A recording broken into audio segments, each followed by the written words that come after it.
La période gallo-romaine en Lorraine, c'est avant tout deux sites majeurs, grands près de Neufchâteau, avec deux ouvrages remarquables, l'amphithéâtre et la mosaïque, et Bliesbrück-Rheinheim, près de Sarreguemines, cité complète où des centaines d'objets témoignent de sa richesse passée. Mais c'est aussi Scarponne, la cité disparue, l'aqueduc de Jouy qui dessert Metz, plus grande ville de Lorraine.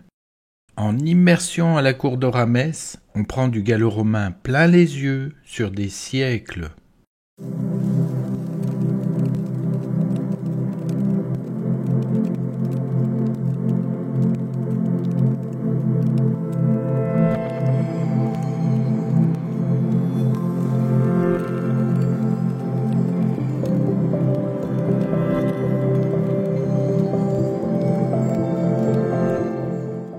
La Lorraine appartient à la Gaule belgique avec Reims comme capitale.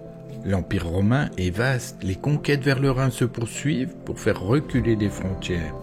Le Rhin constitue une frontière naturelle le long duquel les légions romaines veillent durant plusieurs siècles.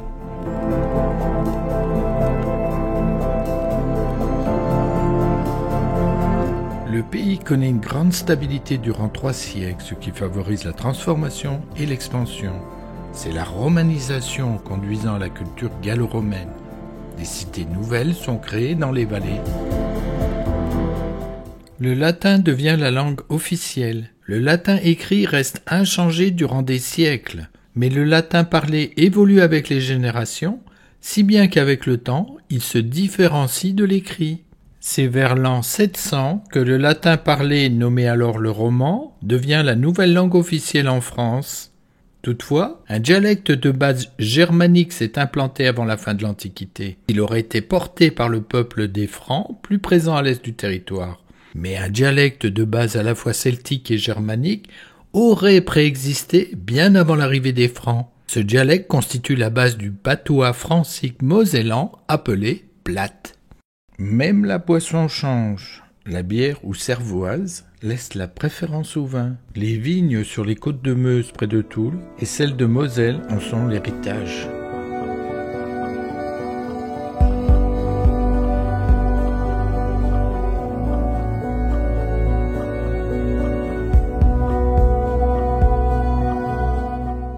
L'aspect de l'homme change également. Moustaches et cheveux longs disparaissent.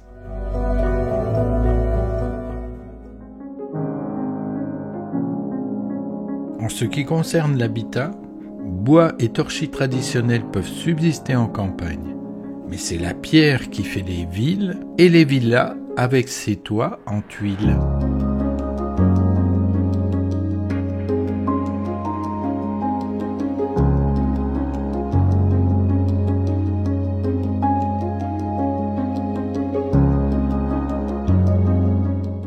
La villa Groswald présentée ici est une maison isolée en forêt près de Sarreguemines.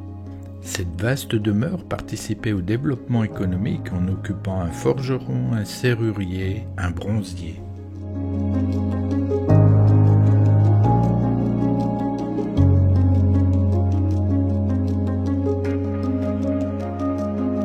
Les déesses et dieux gaulois sont remplacés par des dizaines de divinités romaines. Des divinités qui incarnent les vertus dans la vie quotidienne. Les dieux sont comme des citoyens, on ne demande pas d'y croire, on demande aux hommes d'accomplir des gestes et des rituels collectifs. L'implication de l'individu ne viendra que plus tard avec le développement du christianisme, religion qui ne sera autorisée dans l'Empire romain qu'en l'an 313. C'est à cette date que les évêques de Metz et de Verdun sont mis en place pour la première fois. La céramique sigillée, poterie de couleur rouge et décorée, est un bien de consommation apprécié. L'Est de la Gaule participe largement par la production d'une céramique spécifique avec une surface brillante d'aspect métallique, appréciée dans tout l'Empire romain.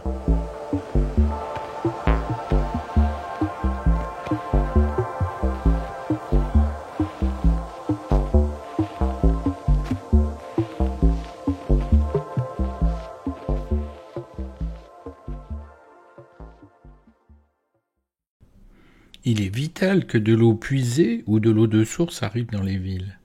Avec l'amenée de l'eau, les Romains joignent le besoin au plaisir. C'est typiquement le cas avec les thermes dans lesquels des centaines de citoyens viennent se rassembler. L'aqueduc, reliant Gorze à Metz, est construit au début du IIe siècle pour desservir la ville de Metz qui compte près de 20 000 habitants.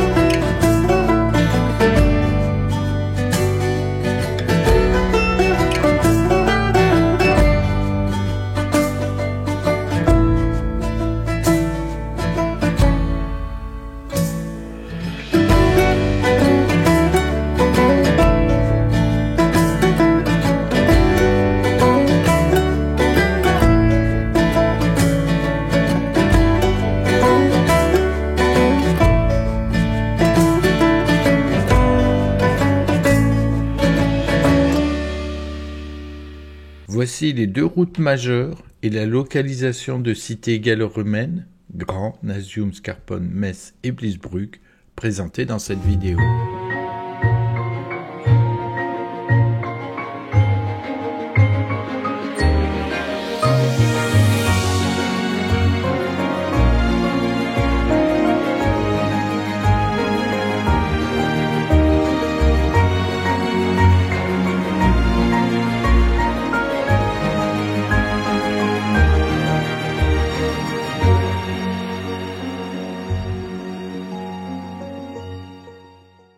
La tribu gauloise des Leucs avait sa capitale sur l'oppidum de Boviol. Après la conquête de la Gaule, une légion romaine s'installe dans la vallée où se développe la cité de Nasium, aujourd'hui Néoforge et Saint-Amand-sur-Ornain.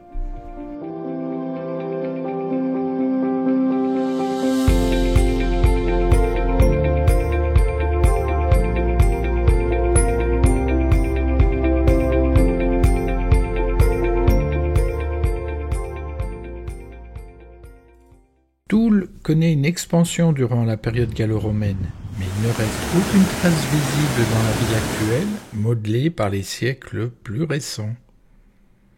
C'est strictement pareil pour la cité de Verdun. Scarponne est une ville-pont créée là où la voie romaine traverse la Moselle, au sud de Pont-à-Mousson, à hauteur de Dieulouard. À l'époque, il existe 3 bras de Moselle, ce qui facilite le franchissement par 4 ponts. La cité est abandonnée après des outrages répétés, les pillages des 4e et 5e siècles, puis la destruction lors d'invasions hongroises au 9e siècle. Le site est aujourd'hui recouvert par les eaux de la Moselle canalisées en 1968, mais on peut découvrir au musée de Dieulouard des centaines de vestiges récupérés.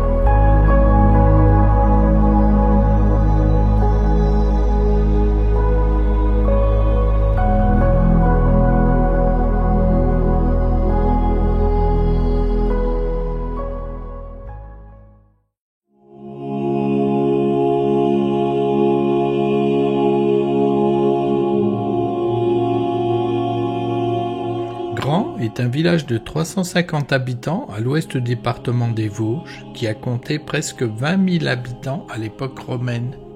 Le choix d'implantation est un mystère car le lieu ne dispose d'aucun cours d'eau. Les vestiges, en particulier l'amphithéâtre de 17 000 places, 8e plus grand amphithéâtre de l'Empire romain, témoignent de l'importance de cette cité qui comprenait amphithéâtre, thermes, remparts, mosaïques. Tu vas découvrir l'amphithéâtre gigantesque, l'immense mosaïque de 232 mètres carrés, enfin un aperçu des centaines de sculptures et objets présents sur les lieux.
petite cité gallo-romaine de Bliesbrück-Rheinheim appartient au territoire des Médiomatriques.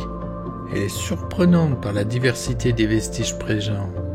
La grande villa, le quartier artisanal, le quartier d'habitation, le complexe thermal. La cité, bien adaptée à la vie en période de stabilité, subit les conséquences des périodes plus troublées. Le site est incendié par 2 fois lors des incursions de Francs et d'Alamans au IIIe siècle.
Le musée de la Tour aux Puces marque également la forte présence romaine sur la Moselle au nord de la Lorraine.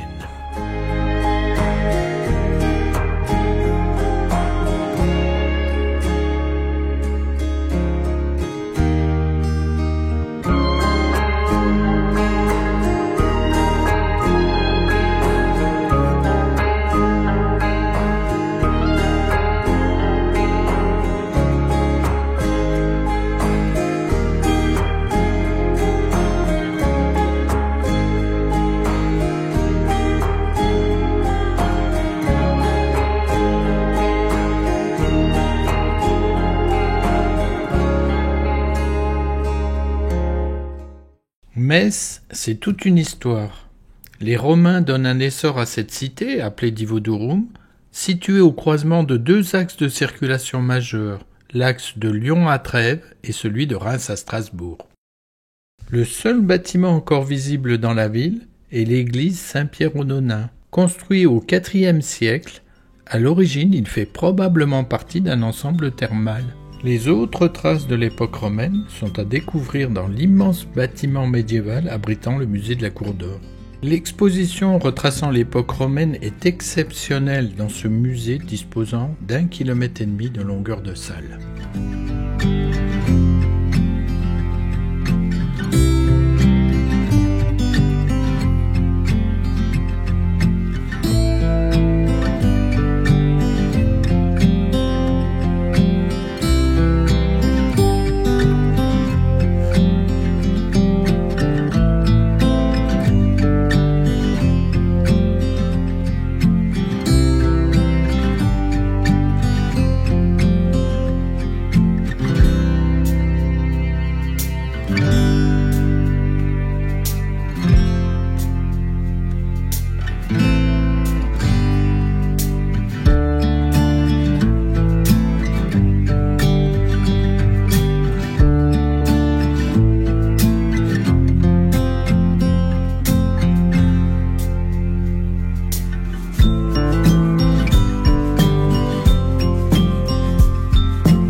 Au milieu du IIIe siècle, des luttes de pouvoir interne fragilisent l'Empire romain. Les défenses aux frontières du Rhin sont allégées. C'est la raison pour laquelle certains peuples germaniques réussissent à entrer dans la région pour piller et plus tard s'installer.